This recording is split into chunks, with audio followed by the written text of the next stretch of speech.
Life Audio. Welcome to Empowering Homeschool Conversations, your authority in navigating the world of homeschooling diverse learners.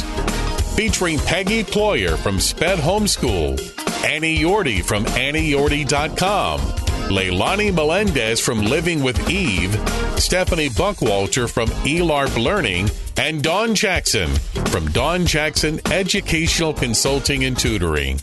With over 75 years of combined homeschooling expertise, experiences, and perspectives, this group is eager to share their wealth of wisdom to empower your homeschooling journey. So grab your favorite mug, settle in, and get ready for insightful discussions, valuable insights, and practical tips as these experts and their guests dive into the hottest topics in homeschooling. Whether you're a seasoned homeschooler, just considering this path, or anywhere in between, you don't want to miss a minute of these enlightening conversations that will empower your child to thrive in their homeschool environment. Empowering Homeschool Conversations is starting right now. Join us to give your homeschool the power boost it needs to successfully educate the unique learners in your home. Today, we're going to talk about strategies for conquering homeschooling challenges, tips for success. And my guest today is Dr. Douglas Pietersma. Dr. Pietersma is a researcher in the field of home education, a home educating father, and a curriculum writer of home education foreign language courses. His professional work includes being the editor of the Homeschool Researcher, a peer-reviewed research journal of the National Home Education Research Institute. He oversees the review and revisions submitted manuscripts, as well as formatting of approved manuscripts for hard copy and online publishing. And he's also a research associate with NERI, which is that acronym. Welcome, Douglas. I'm so excited to have you on the show. We've met many times in person at different conferences, and I'm just excited for you to be able to share from your experiences, but also from your research and just the encouragement that you have through all of the content that you've written over the years on this topic. So welcome. Thank you, Peggy. It's great to be here, and I've been looking forward to this conversation for a while. And like you said, we met before in person, but it's always great to be able to meet like this, to be able to share what we have for the broader audience. Oh, absolutely. Yes. Yeah. It seems like this is a topic you can never talk too much about because there's always discouragement. There's always obstacles, and sometimes we can get up to even the same obstacle and it just feels different. And we need the encouragement to get past it and say, nope, this is my calling. We're going to get through it. But it's nice to know that there's other people that have faced those challenges and that there are answers and actually proven research, that can get us also past maybe those negative, voices in our head or naysayers who are around us. So this is a great topic as we're kind of hitting that springtime season when I think a lot of people are saying, that home education thing, maybe we should be doing that next year. So good timing too. But the one thing I love to do when we kick off the show is to just have our audience get to know our guest a little bit. So I would love for you to give us a little bit of background on your homeschooling journey and just how you got involved also in research and just your passion for helping parents as well as teaching in your own home. Certainly. Thank you for the opportunity to do that. And I won't try to repeat any of what you read in the bio. I know it was full of acronyms and long worded descriptions of what I do. But really, my family got started in home education right from the get-go. We have two children. My daughter was homeschooled starting in kindergarten all the way through high school. She graduated in 2022. My son, a few years after that, we actually didn't get him into schooling before what happened with him that actually led into us doing special education homeschooling with him. And that was his medical difficulties. And I'll describe that a little bit here because I think it's good for background. But my son was diagnosed with epilepsy at the age of 3. He He had a 45-minute tonic-clonic seizure. They used to call those grand mal seizures. Right. And at the time, I was over in Iraq on a deployment. My wife was at home taking care of the home front, as many military spouses do. And of course, I ended up coming home on emergency leave. A lot of medical stuff after that. The first seizure nearly took his life. And so, of course, we went into the diagnostic phase, and they tried various medicines that seemed to work for a while. Then they didn't work anymore. And in the end, he was diagnosed with what they call intractable epilepsy, which means they're not going to be able to stop seizures with medicines. As a matter of fact, he was on 4 anti-epileptic meds simultaneously. Wow. And all that was doing was suppressing his major seizures, but he was still having smaller breakthrough seizures. And he would have those sometimes, not every day, but some days he would have 50 seizures in a day. And they could be as simple as what we call drop seizures. So he would just lose muscle control and fall to the ground, or what we call absent seizures. There's a whole education on epilepsy that I learned just when my son went through that. But the bottom line was this: he got a diagnosis that said he's not going to be helped with meds as far as seizure control. And the good prognosis for him was that he probably wasn't going to develop past the level of a kindergarten. And I'm talking like on into adulthood. He would have maintained, that level of cognitive ability at best. At worst, it could have taken his life. He was having so many seizures. It was a very high likelihood that he was not going to have a very long life. So what we ended up settling on, recommended by the doctors, a difficult decision for parents, but yet it wasn't hard for us to make the decision. I often call it a difficult decision that was easy to make. So he ended up going through what they call a hemispherectomy. And that's basically where they go into the brain, to the part of the brain that's misfiring, causing the seizures, and they literally remove it. They take it out. Wow. Some patients will lose the entire hemisphere, 4 lobes on one side of their brain. My son had 1 lobe on the right side of his brain removed, so it was resected and taken out of his head. Another lobe was disconnected, still functionally lives within his brain, but doesn't interact with the brain or the body. So overall, functionally and physically, he lost 25% of his brain. And that's, this is with a almost 5-year-old. So it was 2 years between his initial seizure to the surgery. So he wasn't even at kindergarten yet. Like, he would have been right about that age, if you want to use the age. But this left him with a physical disability. It's called hemiparesis. If you've ever seen a stroke patient that loses muscle control on one side of their body. Right. But his is permanent. And he also has a cognitive deficit because of the surgery, but he also has a cognitive deficit because of the seizures, the sheer number of seizures that he had over that 2 years. The one thing we can praise God for is he is now coming up on 13 years seizure-free. Oh, so the surgery worked. Amazing. Obviously, it had the side effects that we were anticipating, the motor skills deficiencies. But at this point, those are just so secondary to the fact that he's with us. He's alive. He's 17 years old. He's 5 inches taller than me. He's super active. He still has a lot of challenges, physical and cognitive. But this kind of led us into we're already homeschooling. Our oldest was already doing homeschooling. Our son has all of these therapies. Post-surgery, he was having 5 to 7 hours of therapy per week, occupational therapy, physical therapy, speech therapy, you name it, he was having it. And so we're like, okay, now we need to think about school. It wasn't our priority list when he was coming through recovery. Absolutely we'll deal not. with that when we get to that. But then when we did get there, we went for the common thinking that I find a lot of parents do. And this is probably one of the biggest things for us to overcome. It's overcoming the idea that we as parents are just not capable of handling that situation. So we looked at our daughter. I used the term neurotypical, so she didn't have any cognitive deficits. Okay, we can handle her school. But his school, we didn't think we could handle. We said there's got to be an expert out there, that we need the expert. We need a special program. And so with our son, we did start him doing school from home. He ended up starting with a virtual school.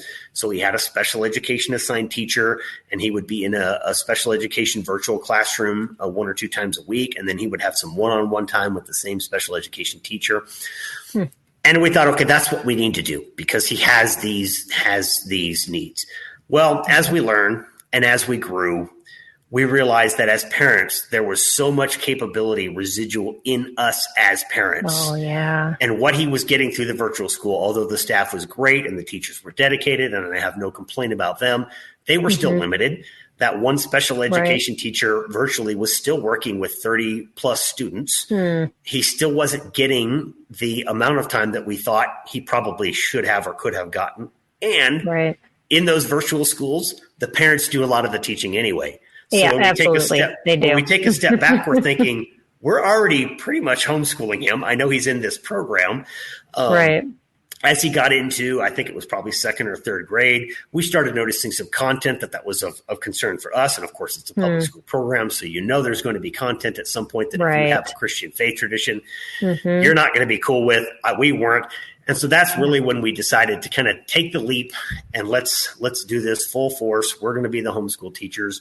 And we thought it was a pretty good fit. My wife has a teaching background. She went through college, got a teaching degree, taught Christian school for 3 or 4 years before we met and married. Once our daughter was born, she pretty much just focused on her. But she has that background, taught in elementary. So we thought, okay, this is a good pairing. I personally had no experience or background in the field of education at that time. So like most homeschool families, my wife did most of the day-to-day instruction. And I was active duty military, worked full time. I would come home. I would help where I needed to, curriculum decisions, things of that nature, discipleship, family discipleship kind of stuff. But I wasn't hands-on with the education of our children at that point. But I was able to complete my military service obligation in 2015, at which point I took over my daughter's education. So I was focusing on my daughter. My wife was focusing on my son, kind of split the responsibilities, make it a little easier on my wife. And then about 2 years later, my wife took a job, a career opportunity that came up, and I took on my son's responsibilities. So since about 2017, I've had both of them. Of course, my daughter graduated a couple of years ago, so I'm now back down to one. And the whole time, we've just been learning and growing. About 2 years into me actually taking a more active role in teaching my children, I started a postgraduate program at Regent University. And so it was great. We sat in the same room. I sat at my desk doing my postgraduate work. My daughter was on one side of me. My son was on the other side of me. And we just learned together all day, every day. And my wife's career, actually, she's able to do that from home. So literally, we were still all together. So that's kind of the background about how we got into where we are right now with homeschooling. I don't know if that kind of wraps up the first question you were asking. And if there's anything you need to interject before I ramble on. Well, I think, too, it helps our audience to understand that you get where a lot of them are at because, when you, Deborah, who's watching, says military, hats off to you.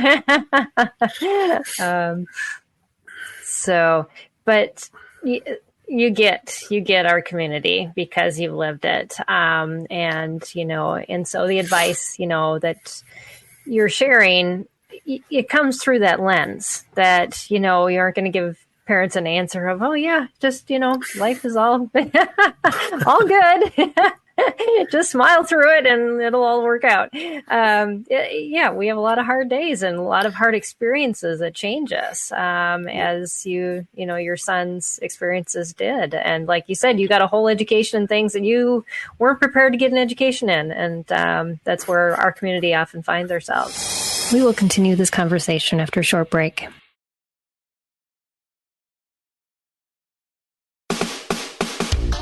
This is Empowering Homeschool Conversations, provided by SPED Homeschool, a nonprofit that empowers families to home educate diverse learners.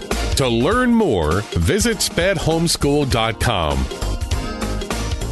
How did you, it looked like circumstances forced the hand a lot, but you were already homeschooling before that. Did you have any qualms with homeschooling your daughter, and getting started, or was that just pretty much we're going to do this? Well, it's kind of funny because when you talk about why did you start homeschooling, I love the question Because if you ask me why I homeschool now and you ask me why I started homeschooling then, the answers are not the same. Yeah. Our initial thought process was, I'm in the military. I'm going to move every couple of years. My wife has a background in teaching. Let's keep our children's education consistent, smooth. If we have to make a military move in the middle of a school year, as a homeschool family, you stop, you move, you get to your new location, you pick it back up and you go on. And there's no break. There's no discontinuity, if you want to call it that. So that was our motivation. Our motivation was pragmatics. It was very practical for us to be able to do that. As I got into studying education in general, I came to what I would call a conviction. It is my conviction that as a Christian family, it is the parents' responsibility to teach and train, to raise, to disciple their children. And there's absolutely no way I can do that if between kindergarten and 12th grade, they spend 15, 16, 17,000 hours under the tutorage of individuals who either are not following the Word of God, or perhaps they want to follow the Word of God, but they're restricted because they're in an environment where they're not allowed to even talk about the Bible or God or prayer or whatever. So it really did become a conviction along the lines. And of course, the more I've looked into it, the more I realize the benefits of it, the efficacy of home education, the value of it, not just for special needs homeschooling, but including special needs homeschooling. And so the more I have learned, the more I have come to conclude, and I make some pretty bold statements. I will say this, and it sometimes kind of takes people aback a little bit about what I think about home education and how it can be used, and especially as it relates to home education. But that's really come from the years of practical experience and study and research. And hopefully I don't come across as a know-it-all, because I'm telling you, I'm still learning every day, every time I read papers, every time I read books. Sometimes I'm reading books about stuff that's actually contradictory, like they're trying to counter homeschooling efforts, and I will read those too, because I want to know what those arguments are to be able to actively and effectively present the information that I have in a reasonable way that makes sense to those people as well. So yeah, that's great. And our reason for homeschooling can change over time too, even if it doesn't change because of our children, their circumstances, like you said, and so many other things. But I think a lot of people have a hard time getting over that first hurdle of the obstacles that they see in the way, and getting past those to say, okay, this is definitely what we're going to do, and we can do it. Can you counteract some of those? I guess the big ones. So I like to start off conversations like this with something that may sound a little academic. I'm not going to try to get that way. But I will say this, the biggest hurdle to overcome, and it really is an umbrella issue, because once you put this in its right perspective, a lot of other little things can be tied to it. The biggest obstacle to overcome for most families is overcoming the paradigm of schooling. I will make this distinction every day, multiple times. Schooling and education are not the same thing. And in our society, we have come to understand almost that those words are synonymous. Schooling, kindergarten through 12, academic achievement. And we've gotten to the place where those two things are so tied together. If you go back to the history of it, and I'm not going to do an entire history lesson today, because that is an awesome study that I encourage everybody to do. If you go back to the history of it, homeschooling is not new. Homeschooling is not the experiment. In the grand scheme of history, schooling is the experiment. And if you read anything by people like John Taylor Gatto, you'll know that it's an experiment that has proven to be a failure in many, many respects. So what I like to say is, first obstacle to overcome is overcome the schooling paradigm. And here's what I mean by that. We get in our mind, if we were raised in either public schools, private schools, Christian schools, whatever. My wife and I both went to small church-run Christian schools, K through 12. We actually went to schools that use the exact same curriculum. So my wife and I have that as a kind of a starting point when we started working with our children. But you think about things in terms of grade levels. You think about things in terms of grading, letter grades, A, B, C, D, whatever it happens to be. you think about things like a schedule. You're going to do school from such and such a time in the morning to such and such a time in the afternoon. You're going to do school from September to May, or nowadays schools start way earlier than September. They go way later than May. I don't know.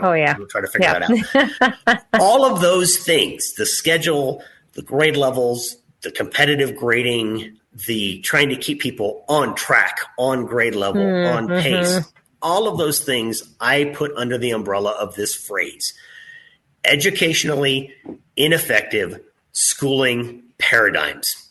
And I have a couple of online articles out there, and I use the acronym EISP for educationally ineffective schooling paradigms.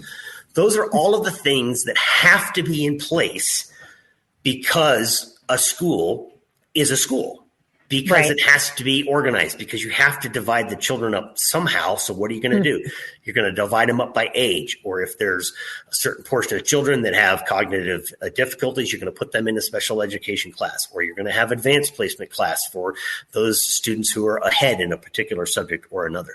You have to have those divisions and those separations, classes. You're going to assign teachers to a certain number of students, student-teacher ratios, all of that kind of stuff. But if we completely tear ourselves away from that, we open ourselves up amazingly to so many opportunities. I will give you an example. Ever since my son was pulled out of that virtual academy that I talked about earlier, he has never done a school year in a school grade. So if you ask my son, what grade are you in? I don't know, 9th, 10th, 11th. The answer is yes, because he's in all three at the same time. He has challenges in certain areas, so he may be in a lower grade level on those. He has skills that he can do, even as a special education student. My son is very math and science focused. So his math and science, believe it or not, foreign language, he does well at foreign language, even with a cognitive disability that affects his reading in English. He still picks up verbal interaction in foreign language studies very, very well. So he's in multiple grade levels, and we don't care what grade level he's in, and we're not tied to that schooling paradigm. So that's how it opens up the aperture of what we can do. We're not tied to start in September at the beginning of this curriculum and be at the end of that curriculum at the end of May. Right. We're not. Yeah. He takes 2 years to do some of his 1 year curriculum. Perfectly fine. He's got another curriculum he can move faster through. He moves faster through it. When he's done with it, he's done with it. Yeah. So that is probably the biggest obstacle that I recommend. And this is across the board. All homeschoolers break away from the schooling paradigms. It's kind of a joke around our house, but I'll ask my son, what's the best thing you like about homeschooling? And oftentimes his response is something along the lines of, I don't have to raise my hand to ask permission to go to the bathroom. And the answer, and it's true. Yeah. Right? We know how we work as a family, and he does what he needs to do when he needs to do it. We're not tied to any of the paradigms. We're not even tied to the schedule. We get sick a couple of days this week, so we can do some schoolwork on the weekends to make up for that if we want to, or we can just slide it down a few days and and we're good. Now, as it comes to parents with children who have special needs, or that's a lot of times what they're called. I don't know if there's a better term. I like the term unique learner. I like to call my son a unique learner. But I understand special needs is the term that is most broadly understood across the board. I would say this, the next thing other than overcoming schooling paradigms, don't get tied to all of that schedule, grade level, on track, ahead of schedule, whatever, is also overcoming the obstacle of expectations. Again, this ties in. That's why I say schooling paradigms is an umbrella. Tying into that is the expectation. The expectations that at a certain age, my child is going to be doing X, Y, and Z. Right. We will continue this conversation after a short break.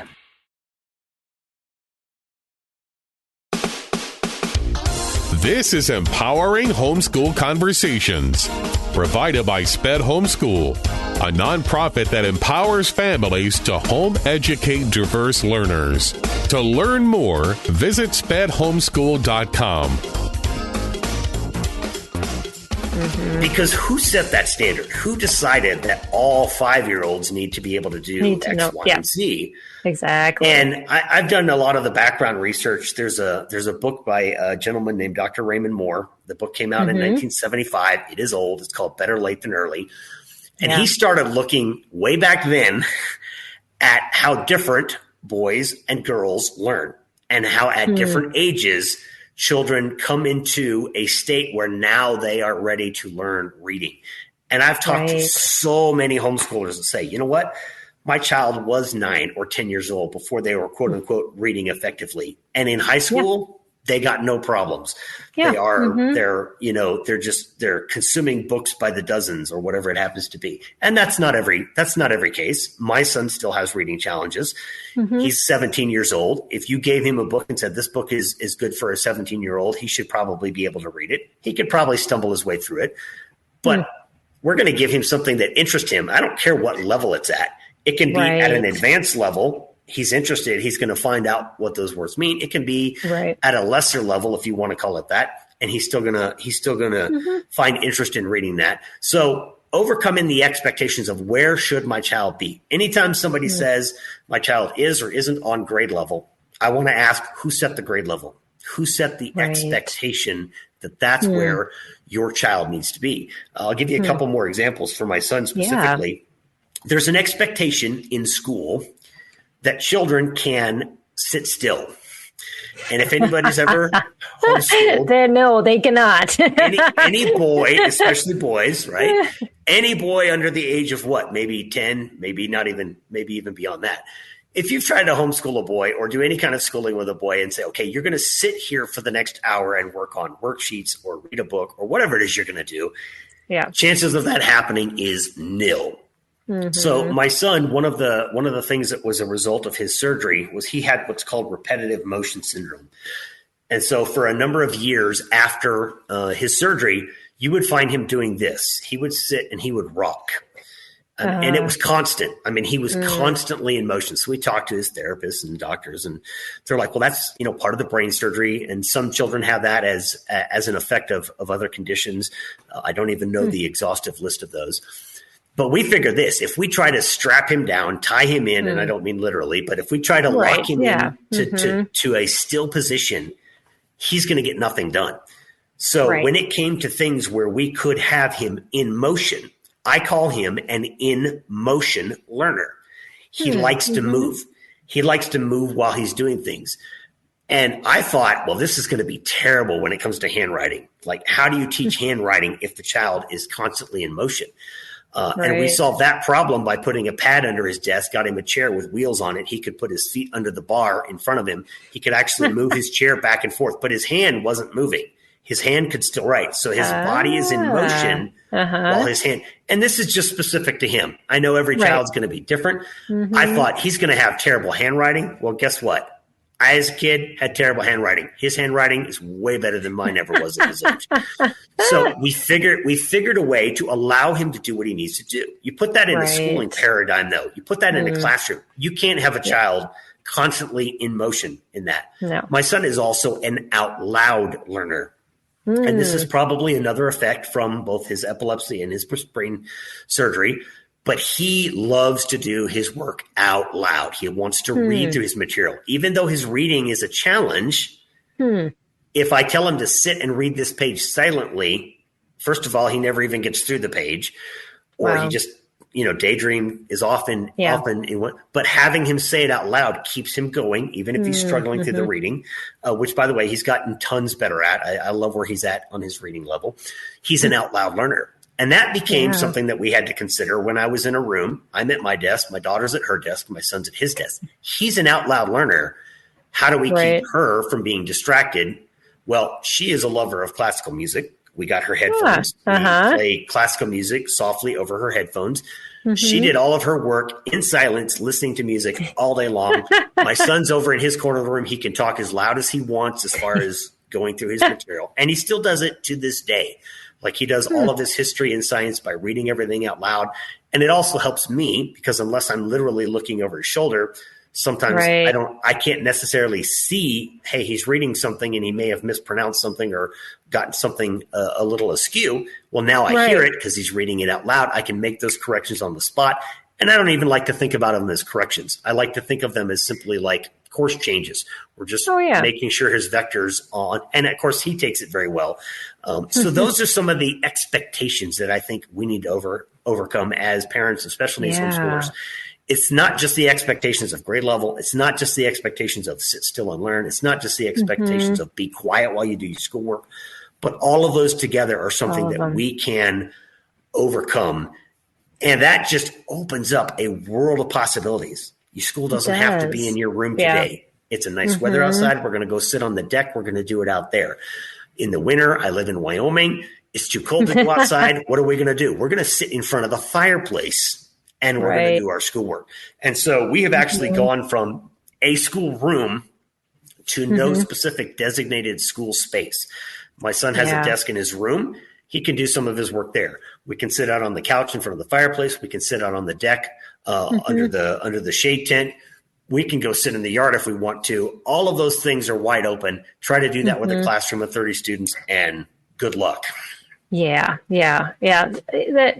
That's a really great way to really help us to understand why we do the things that we do, because I think it's nice to say, well, how do we get started homeschooling? How do we get over those obstacles? But what is it that is causing us to think that things are obstacles in the first place? Taking that step back a little further. And then when we run into things like that too, to just ask ourselves, why do I think this way? I think that's a great point that you make, that we have this shift that has happened in our society because we have normalized schooling and really taken that to mean education, when it really is the framework that education traditionally happens in now in our society. Yeah, and I will encourage parents of special needs homeschoolers with a couple of things, and that is this: these are those bold statements I was talking about earlier that kind of catch people a little off guard. I have said this and written articles with this idea and title in them. Parents are the perfect teachers for special needs homeschool students, and that's a pretty bold statement. I know that. So the question is, of course, how do you back that up, right? Right. Well, you've probably heard this. I'm sure you've had people on your show that talk about this before. But parents know their children so well that they just have an innate sense of where they are, what their interests are, what they can do, their proclivities, their challenges. And every time I talk about a child's challenges, I always also want to counterbalance that, because for every child that has a challenge, they typically will also have some sort of exceptional ability. You've probably heard the term twice exceptional. They may have a deficit in one area, but they have, a skill, an advanced skill in another area. You've probably all heard stories about, children who had great deficits, but they could play piano great or something, some sort of savant capability.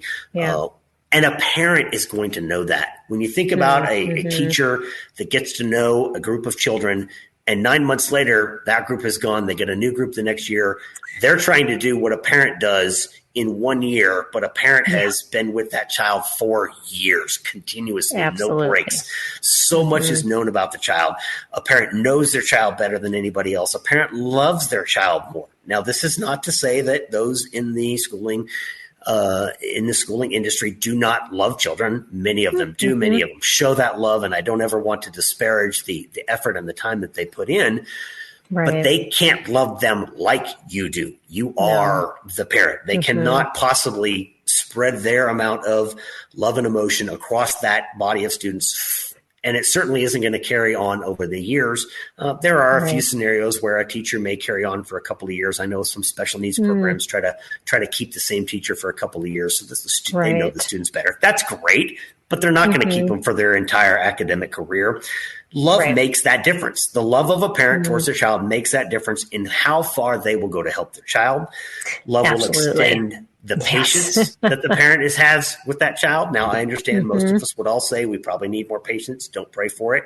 God will give you the challenge. You get opportunities, lots of them. Exactly. But we do. We're already there. When you think about a challenge like my son's medical needs and the patience that we have to have with him just to do ordinary, everyday things. Right. That extends to the academics. That extends to the rest of life. Even the most dedicated special education teacher or staff is never going to know your child the way you do, never going to love them the way you do. They're never going to be able to educate them the way you do because of how much you know. So I say parents are the perfect teachers. And when a parent may think of teacher qualifications, that's a schooling paradigm. I push that off to the side. The classes that teachers have to take to become certified teachers, most of them do not have to do with actual instruction, passing on information, academic achievement. They have to do with classroom management. They have to do with, administrative things that teachers have to go to. You cut out all of that middleman, if you will, in the education process when you have them at home, you teach them, or you bring them home, whichever the case may be. And so I say parents are the perfect teachers, and I mean it. I really do. I think they are the ones that have the best opportunity. But I also say, here's another bold statement, that home education is the perfect solution for special needs students. And when I say that, again, I'm going to clarify. I don't mean how I home educate my child is the perfect solution. I just mean that home education opens up the door to all of the opportunities so that a parent can select exactly what is perfect for their child. You send them to a school, the school has a set of curriculum. Even in the special education department, it is limited as to what they can use. You as a parent have no limitations. Right. Exactly. You can experiment. You can do whatever you need to do to find the best working curriculum. And again, I don't even expect parents to be tied so side by side with the curriculum that you can't even break free of that. You use a curriculum as a guide. It sends you down a path. You may take a deviation on that path that gets your child so much more than the curriculum was ever intended to get them. And if they don't get something that's in that curriculum, that's okay too. That's fine. That's what they needed at the moment. So I don't expect parents to find a perfect way and adopt it. What I ask parents to do, especially when it comes to special needs homeschooling, I say, find what works best for you and your child and your family and the entire situation that you find yourself in. And it will never look like any other single family's way of doing home education. When you get down to it and you have tailored, tweaked, experimented, picked curriculum, picked teaching methods, picked methods of or identified your child's methods of learning and how they best receive that instruction. When you do that, there are so many variables. It will not look like anybody else's school. So what you will do is you will not find a perfect way and adopt it, but you will find your perfect way. So home education is the perfect solution for special needs students because it gives you every possible opportunity to find, develop, and implement your perfect way in home education. Different curriculums, styles of learning, styles of teaching. And then there's two academic terms that I'd like to bring up because I've used these in articles that I've written. Academics like to prove things, right? Let's do all the quantitative studies and draw the correlations and the causation between X and Y or whatever it happens to be. There are a couple of things, if you read out there in the literature, that have been shown to be predictors of academic achievement in students. And this is across the board. It is not related specifically to special needs, although it does apply. And I think it is more pertinent to students with special needs. But the first thing is this. The first thing is parental involvement. If you look at parents who are involved in their children's education, and I'm talking about someone who goes to a school, but their parents know what they're doing. They know the subjects they're in. They know what they're studying. They're encouraging their children. They're giving them supplemental things that they can do that help them, whatever. That student is more likely to have a higher academic outcome. That's a schooling system. But home education parents have literally taken to the apex, to the summit, the idea of parental involvement. There is no greater parental involvement than you picking, teaching, changing, modifying what you're doing. You are literally hands-on in every aspect. So there literally can be no greater parental involvement in a child's education than home education. And for that reason, and perhaps that reason alone, you could say this is a valuable and a practical way for me to educate my children. Now, that doesn't mean it's easy. It doesn't mean it's not work. It obviously is. You have to take the time, the effort. There's probably going to be some cost. You talk about cost of a parent that stays home as opposed to going to work. Yes, those costs are there. It is a sacrifice. But I haven't met one parent yet that says, my child is not worth the sacrifice. I think we all would say that. And so when you realize, yes, it's a sacrifice, but if I put the sacrifice in, what I'm going to get out at the other end is not silver and gold. It is a child who has come through this process and is now ready for whatever God has them to do. So that's the first thing, parental involvement. It's correlated with student academic achievement. The next two things are kind of tied together. One is student-teacher ratios. If you've ever heard about school districts talking about, I need more money because we need more teachers so that we can have lower student-teacher ratios. It's kind of an obvious thing. It's kind of an obvious thing to say. You got a teacher with 40 students. They're not going to be able to accomplish as much as that teacher will with 10 students. And even in some of the biggest homeschool families, which, by the way, there's a lot of them. I'm not one of them. I only have 2, but I have a sister who has 15.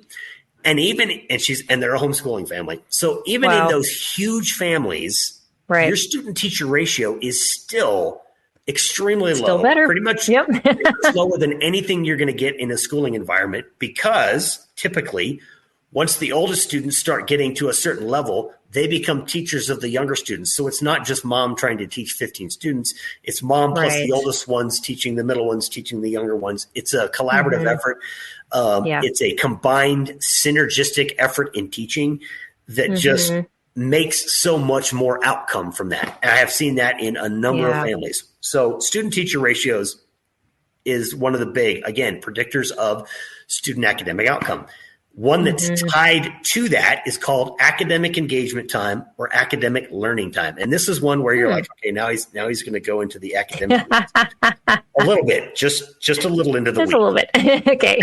Academic engagement time is the amount of time a teacher directly spends engaged with the student and where that student is in turn engaged with the teacher. So take, for instance, a class of 30 students.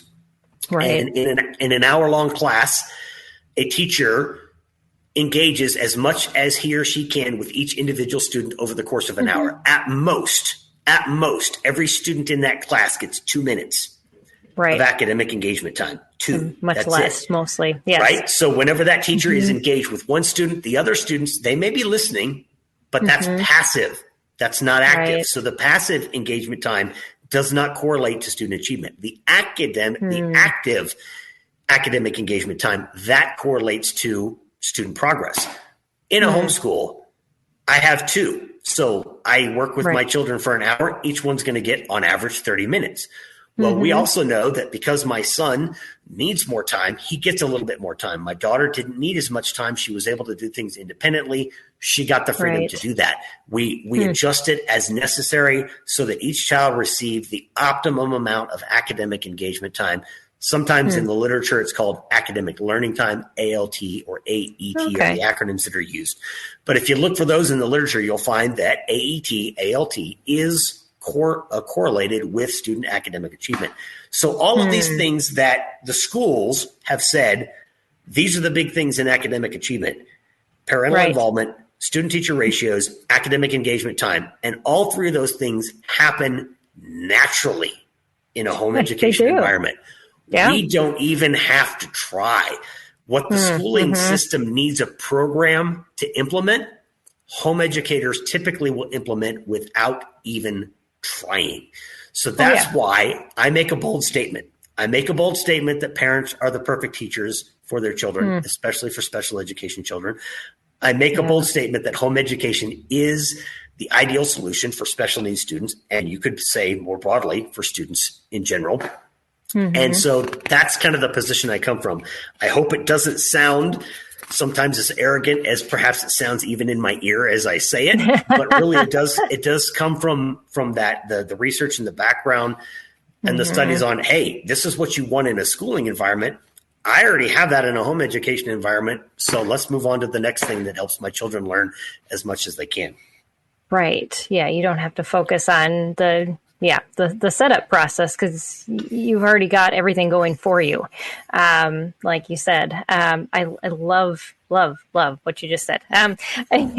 So important. The few things I want to really point out to parents because it relates to a lot of the questions that we often get is that homeschool freedom and then trying to find that the way to teach my child. And you hit the nail on the head when you said everybody is going to look different. And I think parents have to realize this very quickly because you feel like you're banging your head against the wall going, well, can I want to homeschool. Maybe what they're doing is going to work and what they're doing is going to work. And we chase these trails of what everybody else is doing because it seems to work for them, but your child's unique.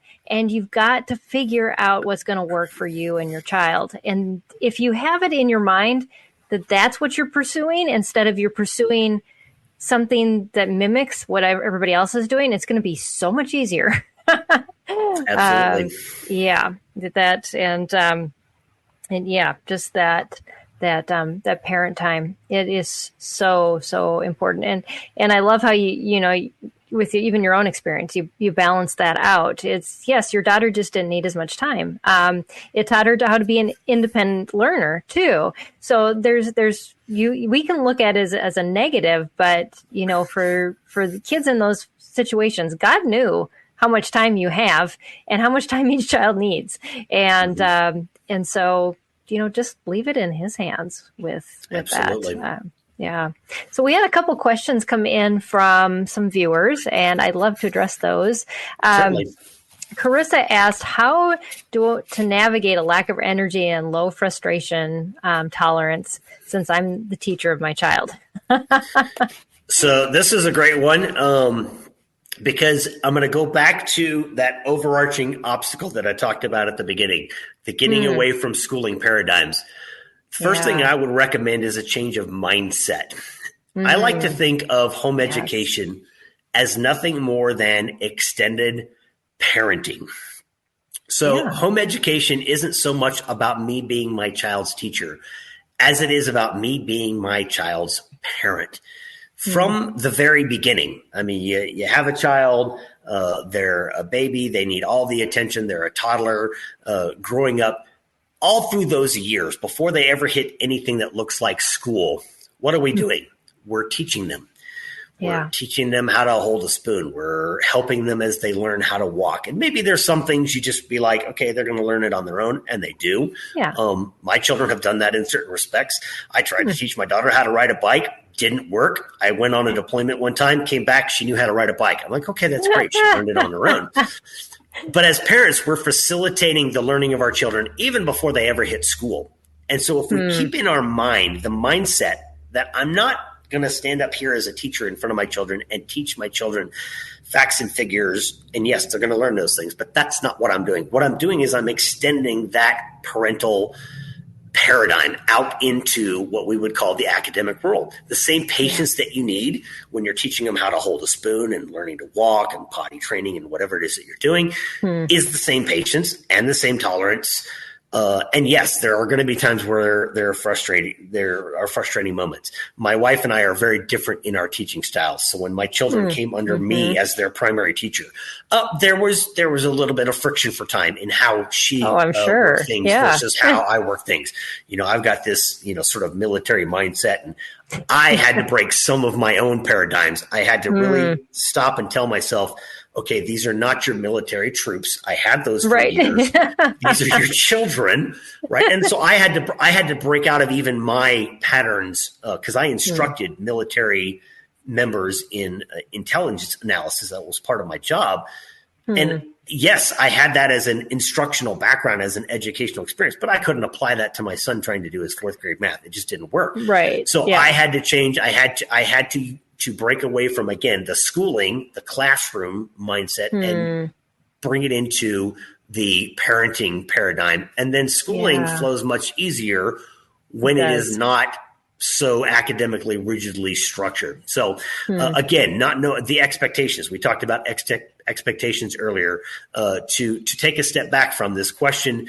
I don't know if this is the fact, but it kind of seems like there are expectations perhaps for academic achievement, perhaps for academic grade level attainment.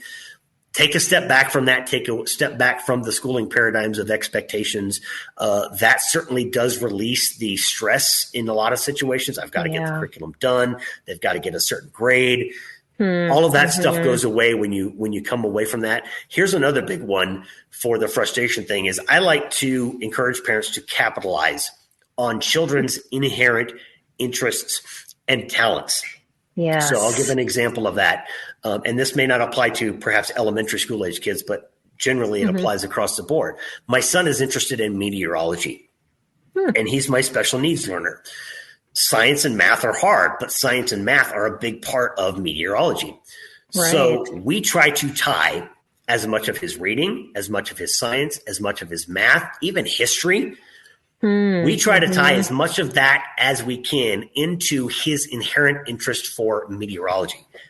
I don't know how many times we've been sitting out on the deck in the middle of doing something and all work stops because we're going out there and we're staring up at the sky and we're identifying cloud types or whatever. And those are great opportunities. You say, wait a minute, I'm not getting the other schoolwork done that I want to do. And for me, I don't care. That is a learning interest. I'm going to capitalize on that. If your child likes dinosaurs, then when you're reading, you're going to get books about dinosaurs. And if your child, whatever they're interested in, that's how, if you can gear whatever you're doing so that honestly, our children don't see schooling as this laborious task for no specific purpose, but it's a capitalization of what they're learning. And I honestly believe God has given every child natural interests, natural inclinations, natural talents that we as parents can capitalize on. And I could not lay out a program for your child and their interests and talents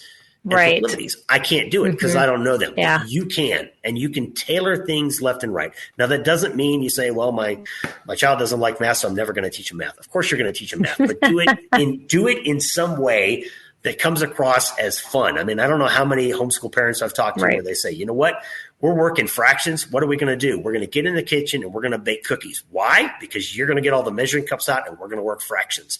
You take a recipe and double it. Take a recipe and half it, whatever you got to do. And voila, you're working math and the kids are like, yeah, I get cookies out of this. Fine. That's an interest. That's a motivation.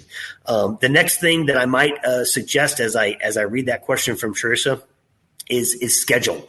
Oftentimes parents are frustrated with a process because they're trying to do a schedule. They want to do a full day of school. They want to do the full calendar of school. So again, that's a schooling paradigm and one that I consider educationally ineffective schooling paradigm. It is not. If we can break out of that schedule, then do it. If you can take your day and spread it out, put bigger breaks in the middle of your day if you need them. A lot of times with special needs learners, I have had parents tell me, and this has been the case with my child, you can't just start at 7 o'clock in the morning and go through till 4 in the afternoon. No, or at some point there is just a shutdown, right? Major shutdown. And most of us have found that perhaps smaller chunks of time spread out with breaks in between or whatever it is that child needs will accomplish way more. So let's say I do 3.5 hours worth of work, but I spread it out across the day. I will probably get more progress out of my child doing that than if I sit them down for 7 hours with maybe a lunch break in the middle and try to push through everything. You will literally accomplish the same or more with half or less than the time. And again, I'm spouting numbers. It varies with every single child. It's going to vary. So I would encourage not to be child tied to the schedule. And I'm talking about calendar or daily schedule or anything that it might happen to be. Well, and that could help too with mom's lack of energy. I mean, take a break, Mom. Yeah. Break. If your child needs a break, you need a break. Take a break. I love it. You have authority over that. Naps. There was actually a period of time with my children that we literally scheduled a nap. And I'm not talking about like toddler children. I'm talking about they were middle school. And it was like right after lunch, we would all lay down for like 30 minutes. Just let's lay down and crash. We didn't even have to go to sleep. Just lay down, relax, close your eyes, have some music playing on in the background. And so we did that. So that was a really good one. Yeah. So we had a question too from Deborah. She said, advice for walking on eggshells between cannot and will not.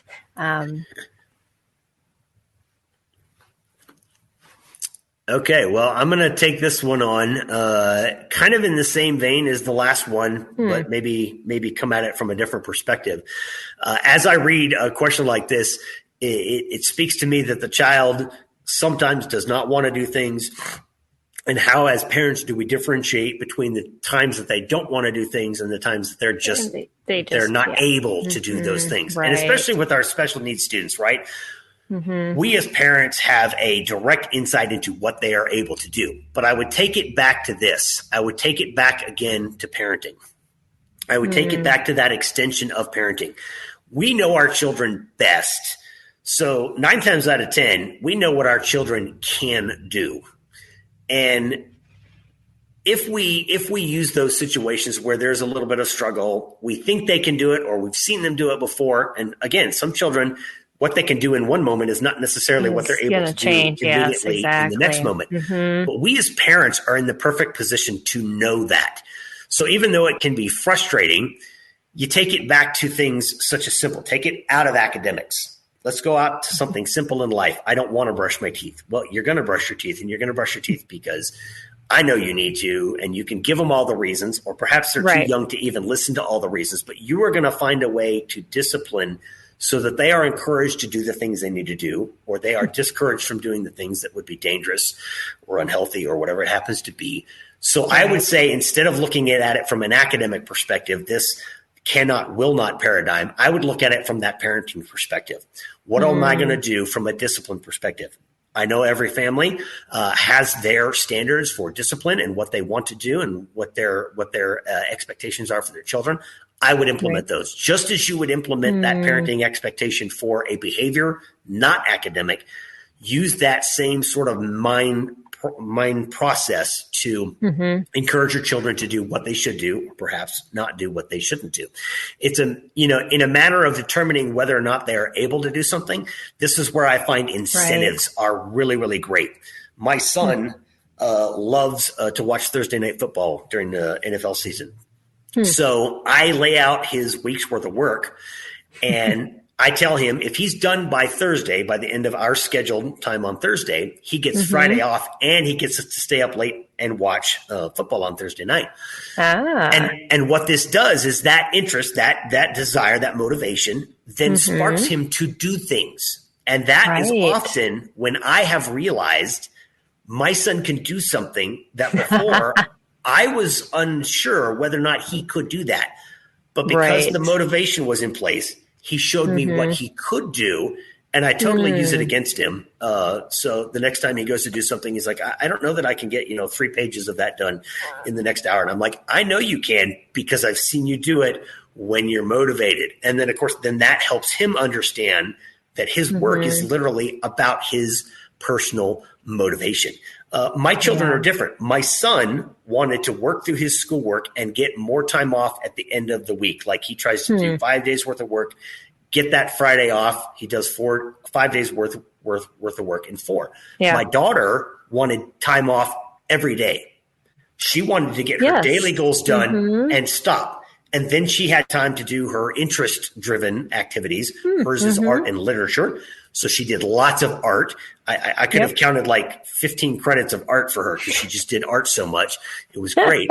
I didn't, but I could have. So her motivation was different. She was okay with doing school on Friday because she got off in the middle of the afternoon pretty much every day through high school because she was done with her daily allotment of work. So that motivation helps us find what our children can do, and then we apply that in future situations. So hopefully that helps with the cannot, will not dilemma. It may not be a perfect answer, but I honestly believe that parents can find those perfect answers, even if my answer wasn't the perfect one. I know. I think it's really good. You really hit that, because a lot of times we do need to put things out there, and when I do put something out too hard for my child, right when they hit it, I almost instantly know this was too hard. It's that parenting instinct, like you talked about. But sometimes you just don't know, when you're putting your lesson plan together, is it going to be hard or not? And then sometimes they surprise you by doing something that perhaps you didn't think they could do. And I've had that numerous times. Exactly. Yes. Deborah also asked if just quickly, do you grade your son's work, and how do you assess mastery? So I do grade the work, but I don't assign letter grades. Basically, he does, tests that are part of the curriculum that we use. I grade them in certain subjects. I always correct to 100, which means when we get done with the test, as long as it wasn't like a complete failure to understand the concept, I know he knows the concept. He got a certain number of questions wrong. We go through, we talk about it, and I correct that up to 100, and I will assign an appropriate grade as far as his transcripts. But I don't mark on the paper, you got an A, you got a B, you got an F. I don't even mark percentages. I keep track of that in my records. Yeah. But he is not locked into, for my son, the idea of I have to get this in order to be a good student. I know that in his math, if he's passing his test at 80%, he is doing great. I mean, that is just phenomenal for him. And in different subjects, it's different. My son can memorize and spell words like nobody's business. For him to get less than a 95 on a spelling test means he probably wasn't trying hard enough. But in other subjects, and I know that. Right, I know that because I know what he's done. Right. So I can gauge his progress based on where he is and where he's growing, not necessarily. So like in all of his subjects, they don't all have the same grading scale in all of his subjects. I don't use that. And again, mostly that's a great point to make. Yeah. Mostly that's for me keeping records. I don't project that to my son like you got an A, you got a gold star. I mean, I tell him he does good when he does good, but I don't need him to think, here's the levels and I got to be at this level or I'm somehow not succeeding. For him, what would be considered a B for somebody in math is super succeeding. And I celebrate that. So, hopefully that answered the question.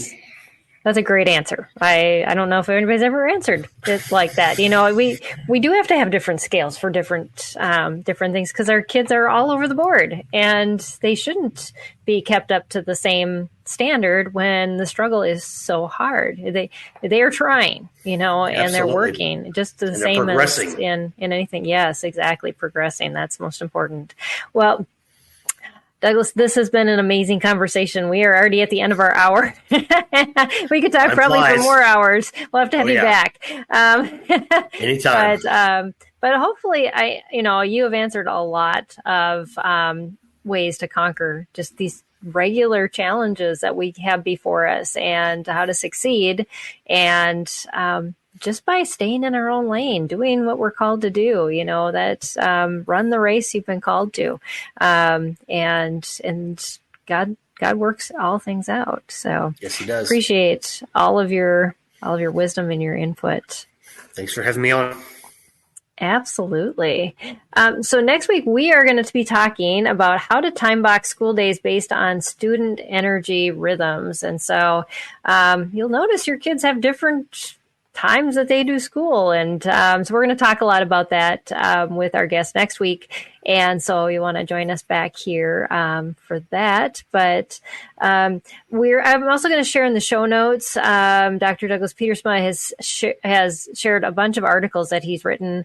And so I'm going to share those links with you so that you can read more extensively. A lot of them go into the same type of topics that we have been discussing and you have a lot of links within them to research and places that you've kind of pulled a lot of this info. So lots of great resources. So, well, we appreciate all your time. Thank you all for watching us. Make sure you join our mailing list so that you can submit questions, get the newsletter the night before so you know what guest we're going to have on and what you can ask. And so, and then donate. SPED Homeschool is a nonprofit, and this broadcast is supported by your donations and support.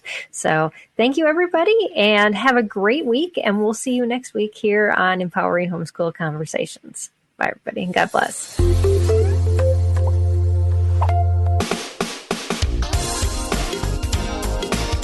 I want to take just a second to thank the team at Life Audio for their partnership with us on this podcast.